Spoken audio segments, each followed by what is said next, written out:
Bom dia a todos, aqui é Rodrigo falando, fazendo um teste para ver se vocês estão me ouvindo bem. Parece que o nosso amigo Carlos Begales já entrou também. Begales, se estiver me ouvindo, peça por favor para entrar na conversa aqui e eu dou o aceite.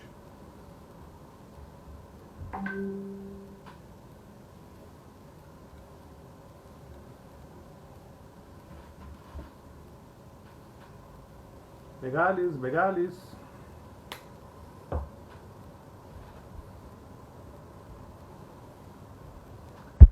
Espera aí que tá dando... Vou ter que sair e entrar de novo, que não está dando certo uma coisinha aqui.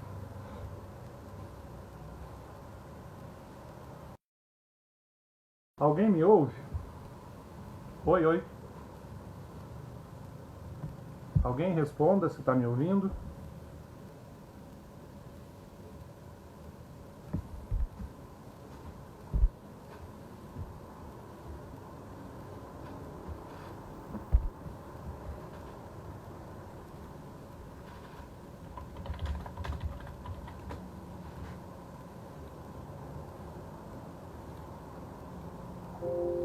Como é que eu faço para pedir para entrar, Rodrigo?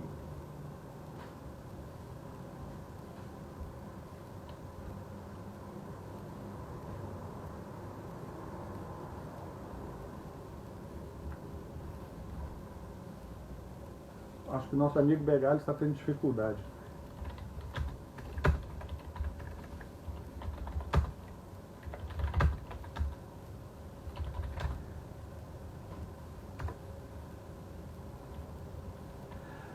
Begales, estamos só no seu aguardo.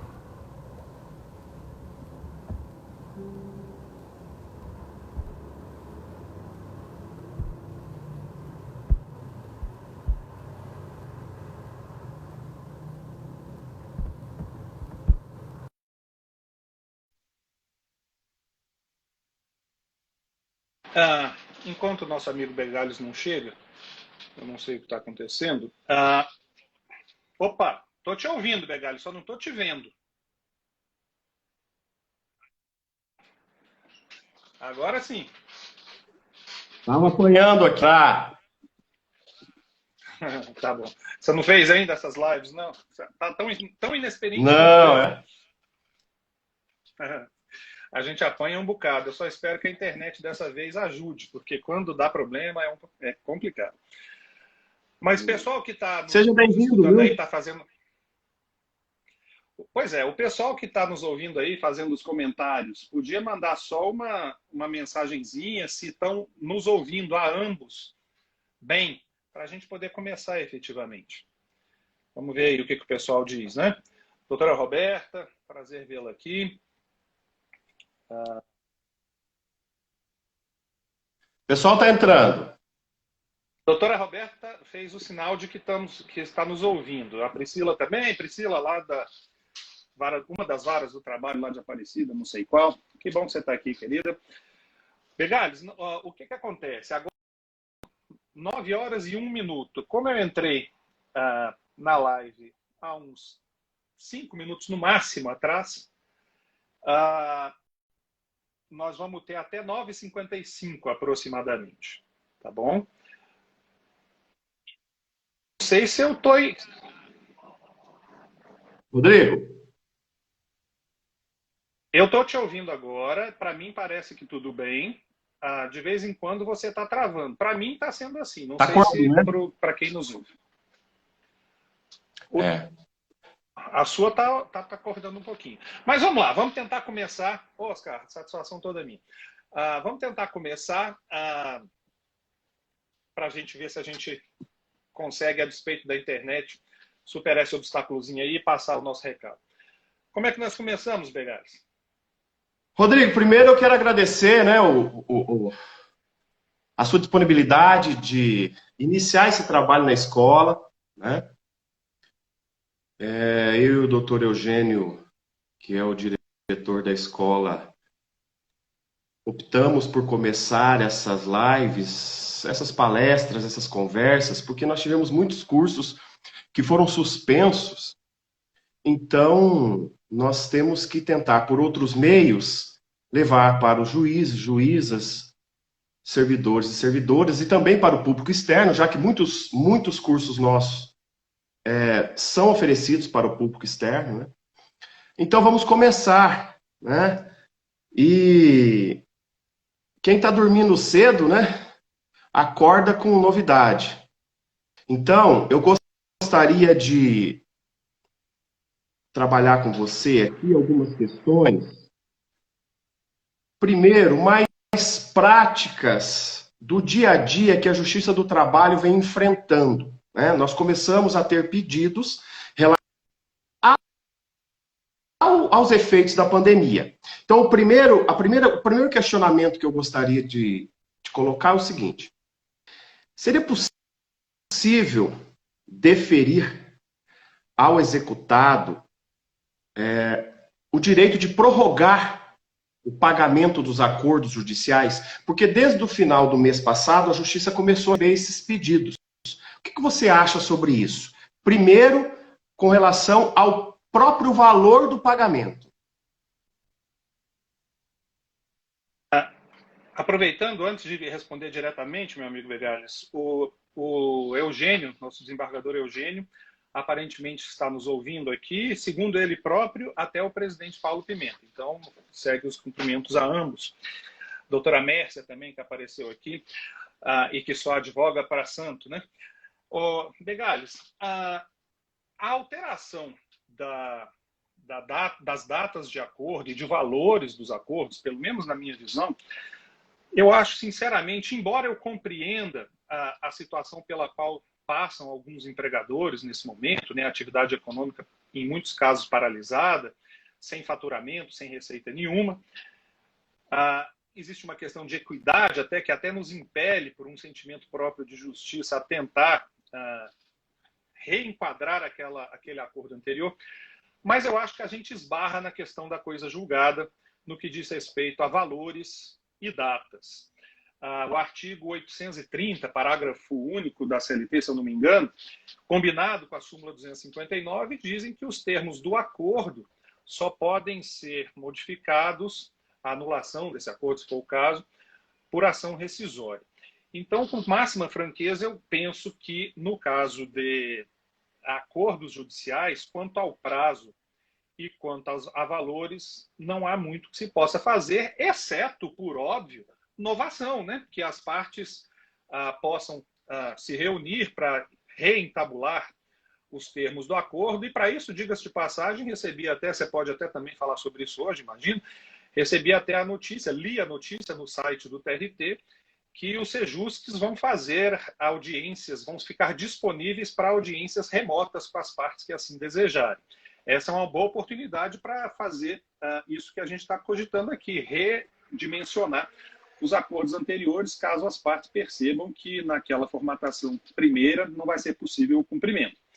O que nós, juízes, podemos fazer, na minha visão, é tratar da questão da cláusula penal. Salvo engano, eu até anotei aqui, porque eu não sabia que a gente ia começar por essa, mas artigo 408 do Código Civil diz que incorre de pleno direito o devedor na cláusula penal, desde que culposamente deixe de cumprir a obrigação. E nesse caso, tendo em vista o estado de calamidade pública, não me parece que o devedor esteja culposamente, como regra, descumprindo a obrigação de forma tal que nós poderíamos minorar ou até extinguir, a depender do caso, a cláusula penal.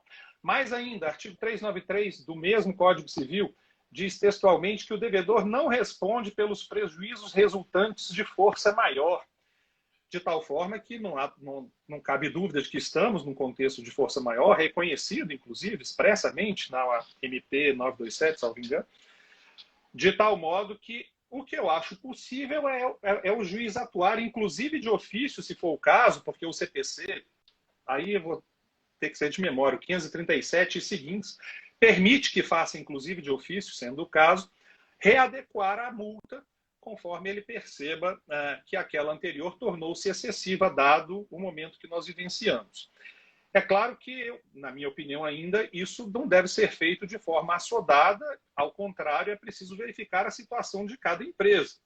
Porque existem, a despeito do momento que nós estamos vivendo, empresas que não passaram por maiores dificuldades e existem outras que perderam o movimento por completo, não tem faturamento nenhum, de forma que a redução e, em alguns casos, até a exclusão da cláusula penal é feito tendo em vista específico. Com relação aos valores e prazos, penso que não é impossível que nós possamos atuar quanto a esses aspectos. É claro que mesmo naquelas hipóteses em que a cláusula penal for excluída, ainda assim haverá, nos termos dos valores ajustados, os juros e correção monetária legais, de tal forma que não me parece que os credores também possam se sentir prejudicados ou desprestigiados com decisão nesse sentido. O prazo para pagar o acordo é um prazo processual, Rodrigo? Porque entendi. Se isso procede, os prazos estão suspensos. Eu estou fazendo essa provocação porque eu ouvi alguns sustentando a aplicação do 775 nesse caso. O que você... Pois é, na hora que você fez a pergunta, eu pensei mesmo no 775, quis aqui puxar. Ele diz que 775, os prazos podem ser prorrogados pelo tempo estritamente necessário em virtude de força maior, 7752, né? Pois é, tem algumas pessoas, de fato, trazendo essa argumentação. Só que é preciso ver, né, que o 775 está dentro do capítulo da CLT, dos atos, termos e prazos processuais. A gente está falando ali de prazo processual, obviamente, e aquelas atas ajustadas no termo de acordo trabalhista, ele não tem natureza processual, né? Porque se tivesse, até seria possível a aplicação desse artigo, porque nós estamos, evidentemente, sob um contexto de força maior. Mas não. Se nós pudéssemos mudar o prazo, até estendendo o raciocínio para o absurdo, mas só para tentar argumentar de que o prazo também não pode ser modificado pelo juiz, se nós pudéssemos alterar o prazo, a gente poderia concluir que a gente pode alterar também o valor. E aí qualquer pessoa até assusta e percebe a impossibilidade, né? O prazo não tem natureza processual, pelo menos a meu ver, né? A gente pode sempre estar enganado, mas me parece que o prazo não tem natureza processual, não se aplicando o 775.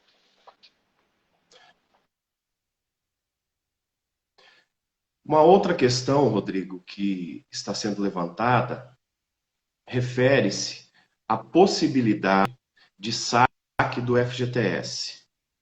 Também há algumas discussões se seria possível todos os empregados levantarem o valor depositado na conta do FGTS.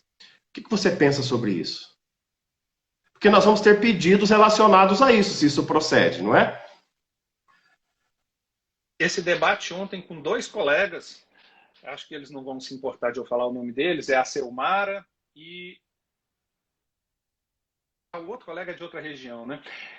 Eu estou tentando aqui abrir a lei do FGTS para eu me embasar melhor na resposta, mas em todo caso. Eu penso que, por política governamental, seria muito conveniente, oportuno, feitas, obviamente, as análises econômicas que competem ao governo federal, ao Poder Executivo, seria bem interessante a liberação desses valores. Tendo em vista que isso poderia a economia nesse momento de crise econômica decorrente da paralisação das atividades, tendo em vista que esses valores nas contas do FGTS, sua liberação não prejudica os empregadores e beneficia sobremodo os empregados, tendo em vista que esse dinheiro é mesmo dos empregados, e tendo em vista, por fim, que normalmente esse dinheiro é utilizado, esses recursos são utilizados para obras de saneamento, construção, habitação, né, obras de habitação e saneamento básico, mas que hoje em dia as empresas que se dedicam a essa área, as construtoras, podem se valer de financiamentos privados para isso, até porque o juro está relativamente baixo e esses valores que pertencem aos empregados poderiam ser por eles usados. Essa é uma opinião de cunho político, passível de contestação, como é óbvio. Do ponto de vista jurídico, no entanto, a minha opinião é que não é possível a liberação. Embora eu saiba, você também deve saber, que tem algum tribunal, acho que é o TRT da 2ª Região, se não me engano, que um desembargador ou desembargadora determinou a liberação. Existem as dificuldades de ordem processual, né? Porque como é que vai ser feito esse pedido no bojo de uma ação trabalhista, como é que vai ser? Mas a minha resposta é do ponto de vista do direito material mesmo. Eu acho inviável, porque o artigo 20, inciso 16, no qual a maior parte das pessoas se baseia para postular para afirmar a possibilidade de liberação do FGTS, esse inciso 16, ele diz que o FGTS pode ser liberado em caso de necessidade pessoal decorrente de desastre natural. Bom, através de um recurso analógico, a gente poderia até, na minha visão, é forçando um pouquinho, mas a gente poderia até equiparar a pandemia ora enfrentada a um desastre natural. Até aí, vá lá. Mas o mesmo inciso 16 remete a um regulamento para a possibilidade de levantamento desses valores do fundo. É tão necessário esse regulamento que a linha C do inciso 16 diz que os valores a serem liberados serão dispostos em regulamento. Muito bem, esse regulamento existe, a gente sabe, o decreto número 5.113 de 2004. E alguns colegas estão argumentando, com base no artigo 4º, que já diz qual é o valor que será liberado, que então nós teríamos à nossa disposição todas as ferramentas necessárias à liberação desses recursos. Por que eu discordo? Porque o artigo 2º do mesmo regulamento nos diz textualmente, e na minha visão, de forma muito clara, taxativamente, quais são as hipóteses legais de desastre natural. O artigo diz, para os fins do disposto nesse decreto, considera-se desastre natural, e existe uma lista deles. O caso que nós estamos enfrentando não se enquadra, sem dúvida nenhuma, em nenhuma das hipóteses dessa lista. Tão verdadeira, na minha opinião, a conclusão é taxativa, não cabe aplicação analógica, extensão alguma, que quando houve recentemente aquele desastre lá em Brumadinho, o rompimento da represa lá, enfim, foi necessário inscrever um parágrafo único nesse mesmo artigo para permitir a liberação do FGTS naqueles casos. Ou seja, aquela relação primeira não pode ser aplicada por analogia. Mais do que isso, é a própria redação que nos indica que o texto, que aquela relação é taxativa. De tal modo que, do ponto de vista jurídico, eu não acho possível, sinceramente. Até porque a gente cogita que, ao fazer isso, estaríamos beneficiando a economia como um todo, irrigando a economia com recursos, né? Mas isso, obviamente, precisa ser feito com planejamento. Irrigar a economia sem qualquer planejamento algum, pura e simplesmente jogando recursos nela, o não conhece. Inflação. É evidente que todos nós, ao fazermos isso, não temos essa intenção em mira, mas inadvertidamente é o que acabamos por fazer, porque a gente acaba interferindo indevidamente numa competência discricionária do Poder Executivo de determinar a política econômica, o quanto de dinheiro, o quanto de recursos deve ser posto em circulação. Não custa lembrar que será posto em circulação, segundo as previsões, 800 bilhões de reais por conta dos programas de combate às consequências do coronavírus, de tal forma que a gente devia ter uma análise, na minha opinião, um pouco mais cautelosa quanto a isso. Okay. E com relação a uma dúvida com relação ao seguro-desemprego, nos casos, né, de rescisão do contrato pelo 501, por força maior, o empregado tem direito de receber o seguro-desemprego nesses casos? Então, essa é uma pergunta boa, porque a mim parece que a realidade não está sendo observada com o máximo respeito pela Caixa Econômica Federal. Tem uma brincadeira que eu li ontem, que a Caixa Econômica Federal segue as seguintes fontes normativas em ordem hierárquica. Em primeiro lugar, a circular da Caixa Econômica Federal. Em segundo lugar, a lei. Em terceiro e último, a Constituição Federal. É claro que é só uma brincadeira, mas eu estou dizendo isso porque é evidente que se houver hipótese de força maior, e caso esse seja um motivo de fundo para a extinção do contrato de trabalho, isso tem algumas implicações de natureza rescisória, obviamente, verba ou verbas rescisórias, conforme a interpretação devidas pela metade, mas é evidente que se trata de uma dispensa imotivada, por óbvio, né? Que conduziria à percepção pelo empregado, desde que atendidos os requisitos legais, do seguro-desemprego. Sinceramente, isso me parece a coisa mais óbvia possível. A despeito disso, a Caixa Econômica Federal não tem liberado, segundo as notícias que eu recebi, a Caixa não tem liberado, porque se o motivo é força maior, então o motivo não é dispensa imotivada. E se não é dispensa imotivada, o empregado não teria direito ao seguro-desemprego. Olha, eu tenho notícia de que já foi feita a proposta, inclusive entrevistei ontem uma colega, né, a assessora jurídica da Fiesp, que confirmou que foi feita uma proposta de alteração do texto da MP para que contemplasse de forma expressa essa situação, de que no caso da dispensa oriunda da força maior, que o empregado teria direito ao saque do à habilitação ao seguro-desemprego. Isso me parece claríssimo, mas infelizmente a Caixa Econômica tem resistido a essa interpretação.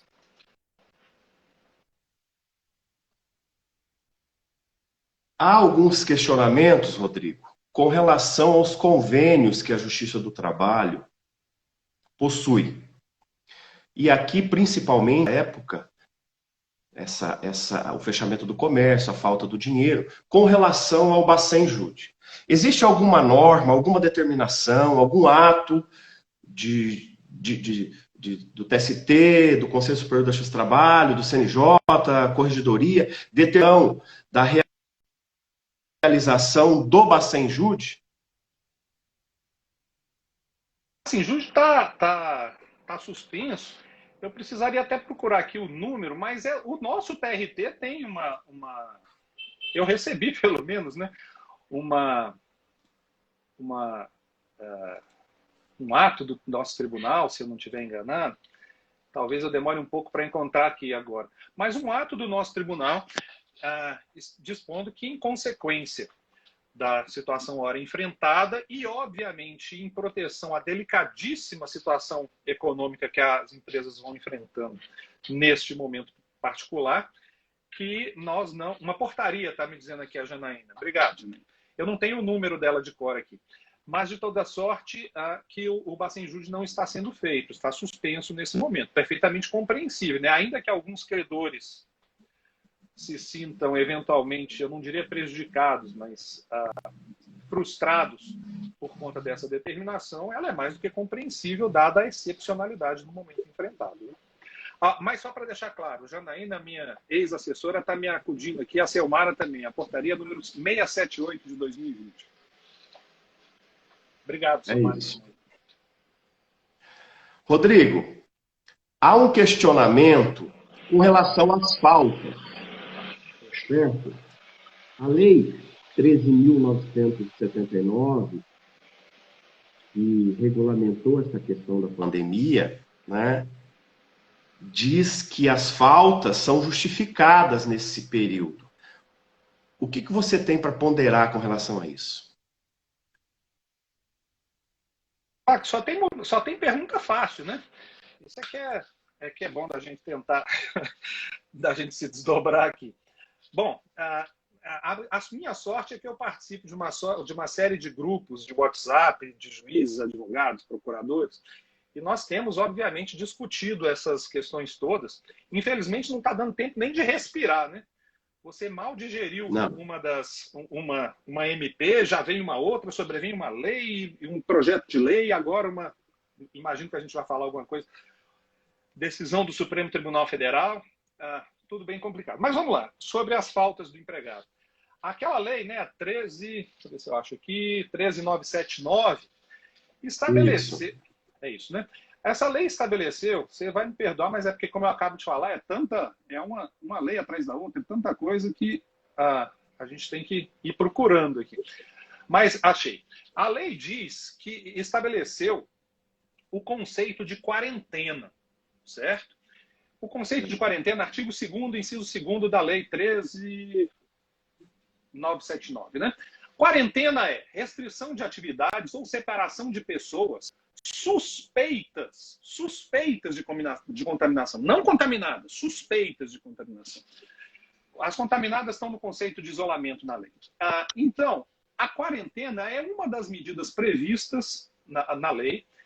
E para todas essas medidas, o artigo 3º, parágrafo 3º, diz que será considerada falta justificada ao serviço público ou atividade laboral privada o período de ausência decorrente das medidas previstas nesse artigo. Então, me parece que a mera suspeita que o empregado tenha de estar contaminado seja o bastante para justificar sua falta ao serviço. Eu conheço perfeitamente bem o argumento contrário a essa interpretação, que temeroso de que o empregado pudesse, por capricho ou por falta de vontade de trabalhar, no popular, por malandragem, pura e simplesmente comunicar ao empregador: olha, eu estou com medo de estar com o vírus, eu tive contato com fulano ou beltrano, talvez eu esteja, então por isso que eu não vou. É possível que isso aconteça? Sim, é possível, infelizmente é possível, mas também não é razoável que nós obriguemos empregados ou qualquer pessoa a rigor que, pela mera suspeita de terem o contágio, tenha de se dirigir a um posto de saúde, a um hospital, a um pronto-socorro, se submeter a um teste, para só então, comprovado que tem ou que não tem o vírus, ele possa justificar sua falta. Porque, afinal de contas, nós estaríamos o encaminhando para uma situação de alto risco de contágio. Nesse caso, embora eu perceba que não é o ideal, não é o melhor dos mundos, né, nós vamos ter que contar com a boa-fé, vamos ter que prestigiar a boa-fé, o objetivo. Artigos 113 e 422, né, do Código Civil, e presumir que a maior parte das pessoas, e eu realmente acredito nisso, a maior parte das pessoas agirá de modo lídimo, de modo correto. De tal forma que, diga-se de passagem, Begales, tem um projeto de lei 702 que já foi aprovado no Congresso e que autoriza que por 7 dias o empregado falte ao serviço sem necessidade nenhuma mesmo de comprovação por atestado. Na atual conjuntura, eu acho que até o 14º dia, quando isso ocorrer, a falta é justificada por mera declaração do empregado. A partir do 15º dia, com o encaminhamento à Previdência para recebimento do benefício previdenciário, aí eu penso que vai ser necessária a prova, o atestado ou a prova de que realmente o empregado está com a doença. Mas essas faltas até a 14ª, infelizmente, para alguns empresários, me parece que está justificada pela mera declaração do empregado. Certo. Diga-se de passagem, Begales, é essa a posição do Ministério Público do Trabalho, externada oficialmente, né? Não é, obviamente, não é lei, não é algo obrigatório, de segmento obrigatório, mas vai na linha do que a gente está conversando aqui. Estão falando de um cachorro aí, deixa eu fechar uma janela aqui, talvez melhor. Mas pode perguntar, Begales, estou te escutando. Vai, acho que melhorou. Rodrigo, vamos falar um pouco agora dessa decisão de ontem do ministro Ricardo, já que o ministro Marco Aurélio, em algumas ações diretas de inconstitucionalidade, indeferiu a liminar. Temos 2 posicionamentos, portanto, no Supremo. O ministro Marco Aurélio analisou a MP 927, e lá está o artigo 2º, que fala em acordo individual. E o ministro Ricardo julgando a MP 936. Nós temos 2 posicionamentos divergentes. Por ora, independentemente do mérito, eu quero saber de você o seguinte: o que você pensa em termos de consequência para as partes? Porque se o mérito o julgamento do mérito vai ser pela constitucionalidade ou não, que vai ser decidida, me parece, já com data no dia 24. Não sei se isso vai permanecer. Mas quais seriam as consequências disso tudo? Agora que nós estamos diante de uma situação prática que precisa ser vivida pelo empregador, pelo empregado. O que você acha disso? E os amigos que me ouvem, para eu poder tentar responder isso, eu preciso de posicionamento pessoal, porque senão a coisa fica quebrada, a respeito dessa possibilidade de um acordo individual, nesse caso particular, ter validade para fins de redução de jornada e de salário e de suspensão do contrato, como consta da medida provisória 936, tá certo? Olha, minha visão muito particular, eu me alinho ao entendimento do ministro Marco Aurélio e justifico. Eu não enxergo com máxima sinceridade nenhuma possibilidade de inconstitucionalidade, no caso particular, por várias razões. A mais importante delas é que não me parece que nós possamos, num momento de estado de calamidade pública, conferir às disposições legais e até constitucionais a interpretação que normalmente nós fazemos. Eu não estou dizendo que nós podemos excepcionar uma disposição constitucional. Não, a Constituição deve ser reverenciada sempre. No entanto, a própria Constituição, em primeiro lugar, nos seus primeiros artigos, em que se faz menção a uma série de princípios, o princípio da dignidade da pessoa humana, valor social do trabalho, da livre iniciativa, o objetivo da República de erradicação da pobreza, redução das desigualdades, todos esses princípios, para serem seguidos nesse momento, e um parênteses, esses princípios, embora de conteúdo indeterminado, já têm assentado, que eles têm conteúdo normativo próprio. Todos esses princípios, neste atual momento, se houvesse, por acaso, colisão entre a sua aplicação e o artigo 7º, inciso 6º, né, da Constituição Federal, quando cuida da irredutibilidade salarial, penso que o artigo 6º é quem deveria ceder para que se aplicasse esses princípios do artigo 1º e 3º que eu mencionei, que neste momento de pandemia só podem ser interpretados no sentido de tentativa de preservação de emprego, manutenção da atividade econômica, porque é só isto que atenderá a dignidade da pessoa humana, a valorização social do trabalho, da livre iniciativa e, inclusive, redução de desigualdades, tendo em vista que, na medida provisória 936, os menores salários é quem menos sofrem, se é que sofrem, com as medidas, então, adotadas. Em segundo lugar, do ponto de vista mais estrito, a mim parece que um empregado, vou dar um exemplo para que todos possam me compreender, que um empregado que trabalhe 44 horas por semana e ganhe R$ 2.000, por exemplo, ao trabalhar 22 horas por semana e ganhe R$ 1.000, é ao menos questionável, é ao menos duvidoso se isso representa ou não redução salarial, porque, afinal de contas, o salário, a hora, foi preservado. Neste momento, hora enfrentado, a mim parece que é mais conveniente, é mais condizente com aqueles princípios elencados no início da carta, que a interpretação seja de que, neste caso, preservado a hora de trabalho, não há inconstitucionalidade. Mas eu iria além. Além dos R$ 1.000 que o empregado recebe do empregador neste exemplo, ele ainda recebe uma complementação do governo federal, que no caso que eu estou falando vai dar uns R$ 900. E, além disso, uma estabilidade no emprego por um período relativamente curto. Não me parece que seja desvantajoso para o empregado. Trabalhar a metade, como no meu exemplo, e ganhar, neste exemplo, R$ 1.900, o valor da hora de trabalho acaba sendo até superior ao que a gente tinha antes. O empregado, todavia, participará em alguma medida das perdas que todos sofreremos? Participará. O empregado participará, o empregador participará, o trabalhador autônomo participará. Disso não tem como escapar, mas, obviamente, o governo está dispondo de uma quantidade enorme de recursos do Tesouro Nacional para preservar empregos. Esse é o objetivo fundamental, manter a atividade econômica, o artigo 2º da MP 936.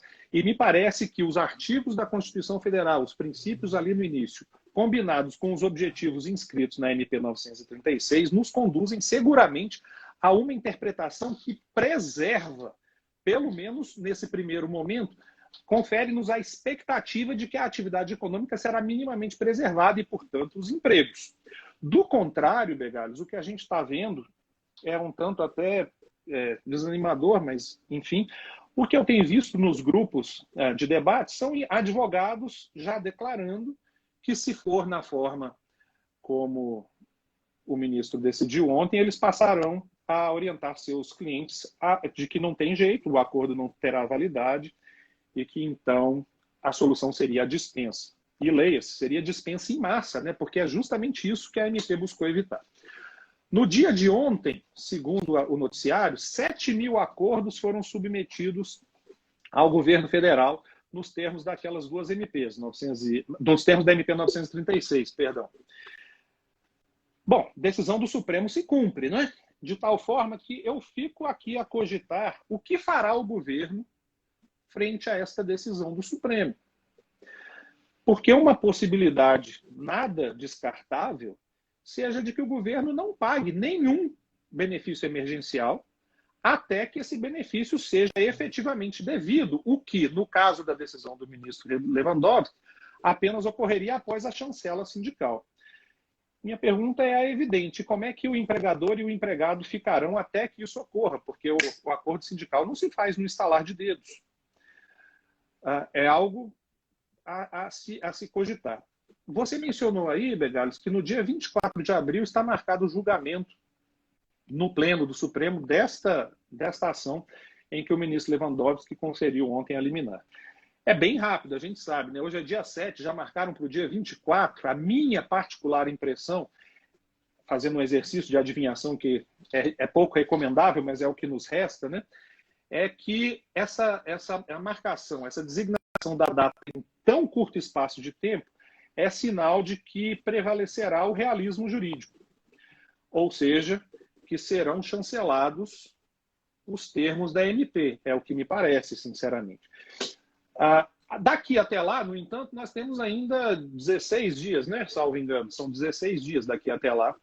E como é que os empregadores e empregados reagirão a esta, e o próprio governo, é claro, a essa liminar ontem concedida, é o que mais me preocupa, porque, como eu acabei de dizer, muitos empregadores podem se sentir desestimulados, dada a insegurança jurídica, a firmar aqueles acordos com seus empregados. E como a atividade econômica, na maior parte deles, está paralisada, eu nem preciso falar qual é a alternativa que eles tomarão. Provavelmente desligarão o empregado, grande chance de não ter dinheiro para pagar as verbas decisórias. Por consequência, nós podemos esperar futuras ações se for esse o cenário. Na minha opinião, muito particular, eu não sou advogado, né? Se advogado fosse, se eu soubesse advogar, eu ia fazer isso. Mas a mim parece que durante esses 16 dias, se os acordos pudessem ser feitos e encaminhados tal qual ontem, até a noite de ontem nós estávamos cogitando, eu ainda acho que esse é o melhor caminho, porque eu particularmente acredito e confio que a decisão que a liminar ontem concedida será revogada no julgamento do Pleno. Isso não é algo seguro, não é algo certo. Eu confio e espero que assim seja, porque a minha previsão particular é de um cenário muito ruim, quase devastador, se as normas previstas na lei não puderem prevalecer, porque a gente tem que ter o pé na realidade, né, seguindo os ensinamentos de Ripper, de modo que haveria, na minha opinião, um verdadeiro caos se isso ocorresse. Rodrigo, a liminar trouxe uma incompatibilidade, já que a MP diz que o empregador tem 10 dias para enviar o acordo ao órgão competente. E a liminar também diz que o acordo precisa ser encaminhado ao sindicato nesse mesmo prazo. Temos que, como você mesmo disse, isso não vai ser chancelado de uma hora para outra. Como é que vai ficar isso? Se eu soubesse, eu estava rico, né? Pergunta de $1 milhão. Mas existe uma série de indeterminações com todo respeito, talvez sejam cabíveis embargos de declaração. Só estou cogitando, obviamente, nessa decisão de ontem, porque faz-se referência, só para ficar no exemplo dessa questão de prazos, ao artigo 617 da CLT, que estabelece o prazo de 8 dias, né, para que o sindicato tome frente das negociações e tal. Só que, para começar, uma dessas medidas provisórias, porque já são tantas que eu já nem sei mais qual, mas acho que é a 936 mesmo, diminuiu os prazos daquele título da CLT para metade. Então, eu não sei mais se para essa liminar do ministro Lewandowski, aquele prazo de 8 dias do 617 caiu ou não para 4. Se o sindicato não assumir as negociações, segundo um dos parágrafos do mesmo artigo, os empregados devem fazer a comunicação à federação ou à confederação, para que ela assuma tal negociação. E se o fizer, o prazo é de 8 ou de 4? Não sei dizer. Mas vamos cogitar que o sindicato entabulasse, tentasse fazer a negociação coletiva com o empregador, mas não chegassem a bom termo. A mim parece que a decisão de ontem é omissa quanto às consequências dessa situação, porque ela diz que se o sindicato se mantiver inerte, vale o acordo. Por óbvio, se o sindicato firmar uma convenção coletiva em sentido diverso dos acordos individuais, na linha do que foi decidido ontem, prevaleceria a convenção. Eu estou excluindo a possibilidade de acordo coletivo porque eu imagino que nenhuma empresa vai firmar um acordo coletivo desconforme com o acordo individual que tenha ajustado com o seu empregado. Mas então, se a convenção coletiva for ajustada, prevalece sobre o individual. Se o sindicato se mantiver inerte, prevalece o acordo individual. Tudo isso segundo a liminar ontem concedida. E a mim parece que existe um silêncio aí, uma lacuna aí, quanto a um caso que me parece que ocorrerá com muita frequência, que é o sindicato entrar na história, tentar firmar a negociação coletiva, mas ela não seja bem sucedida, não em curto espaço de tempo, ao menos. E aí, será que o acordo continua valendo? Será que não vale? Nós não sabemos. Só que eu acho que, mesmo nos casos que a negociação coletiva começar a ocorrer, né? Quando essa convenção chegar ao seu cabo, o prazo para isso, negocia e tal, já teremos o julgamento do Supremo Tribunal Federal no dia 24, em que, eu repito, eu acredito que vai prevalecer a posição do ministro Marco Aurélio. O que é até estranho, né? Normalmente o ministro Marco Aurélio é voto vencido, pelo menos em muitos casos que a gente conhece, né? Nesse caso, eu tenho a impressão de que não será assim. Essa impressão está fundada basicamente na percepção dos efeitos quase catastróficos de a medida provisória não ter suas determinações seguidas e, principalmente, repito, pelo fato de se ter marcado com tanta rapidez, para os padrões do Supremo, o julgamento desse processo depois da concessão da liminar pelo ministro Lewandowski.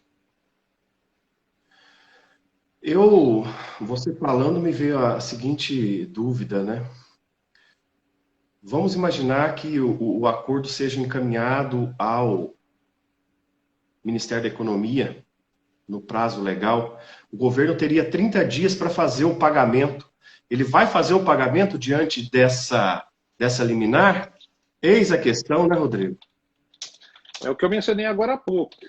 Talvez o governo faça o pagamento tendo em vista a absoluta necessidade de prover empregados e empregadores, né, de meios de sustento nesse momento de praticamente desespero para muitos deles.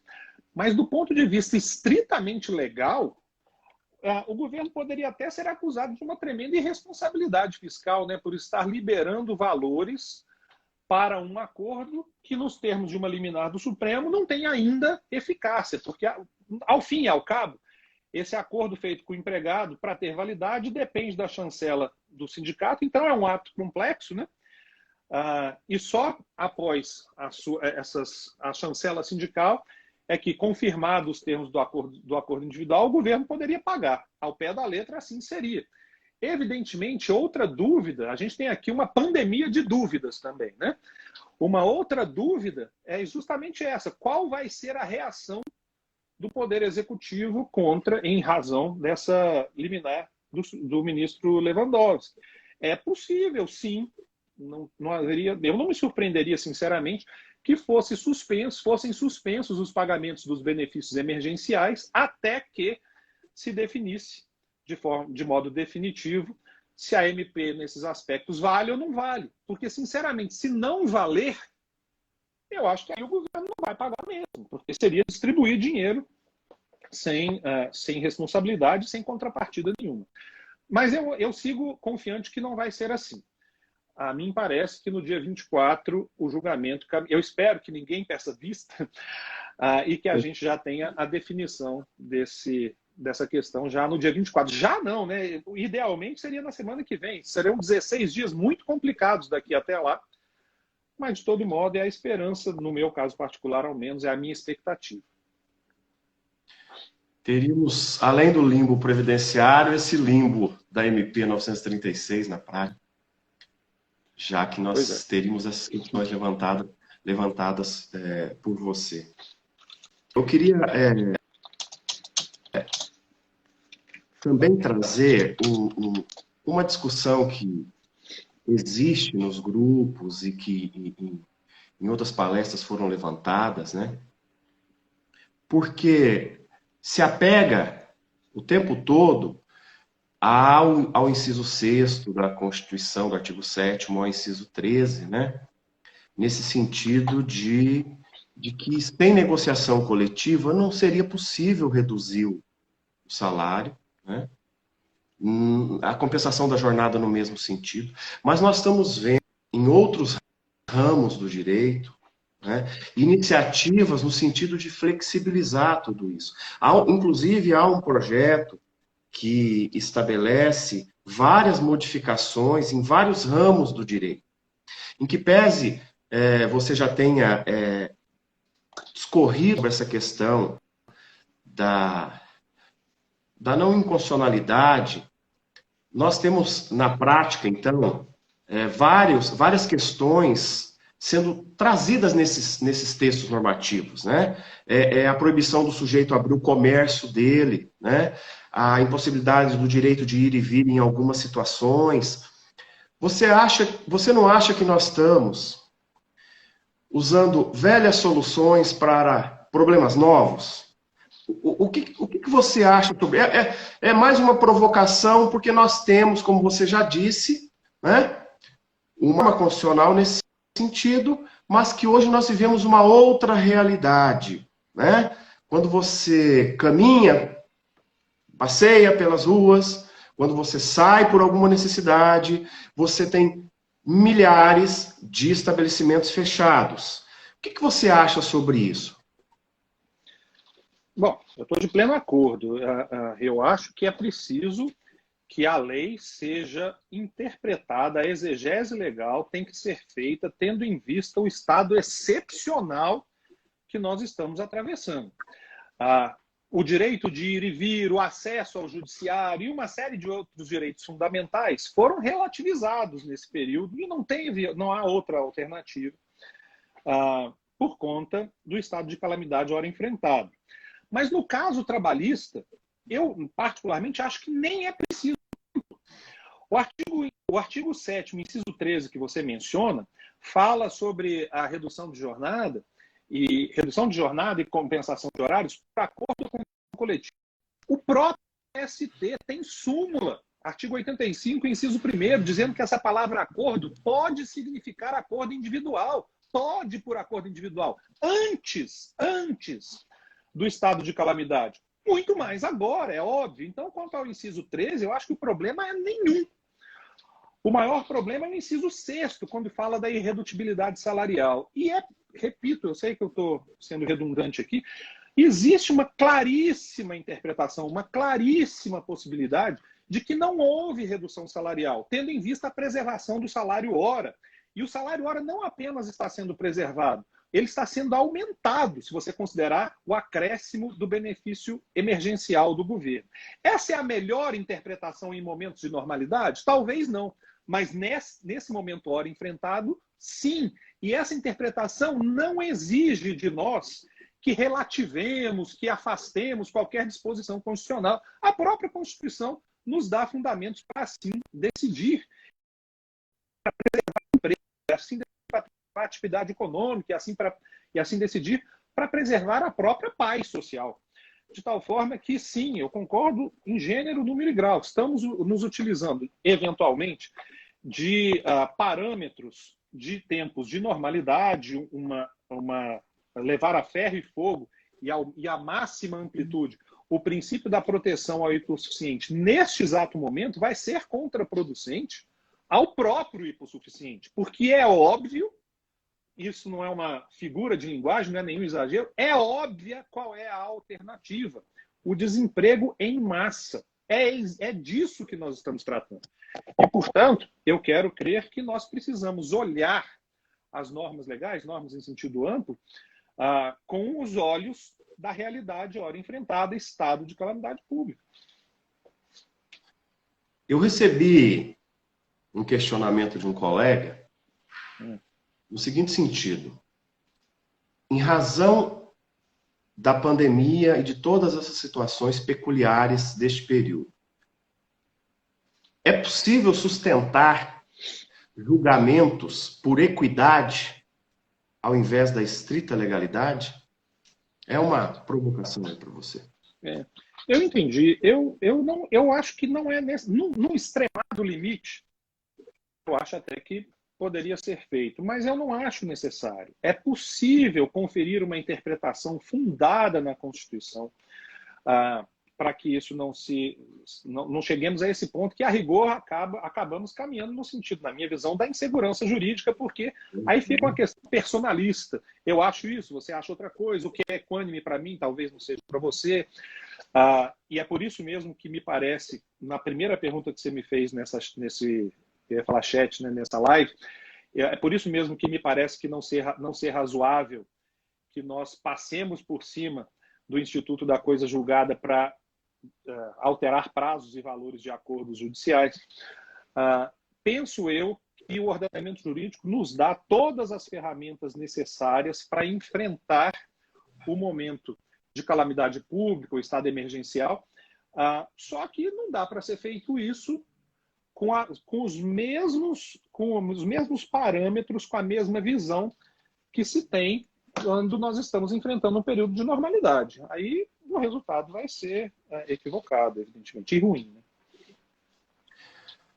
Mudar um pouquinho, que você falou sobre recesso. Alguns estão sustentando, já estamos caminhando para o final também, alguns estão sustentando que os prazos prescricionais estariam impedidos de se iniciar ou estariam suspensos. Não há norma sobre isso.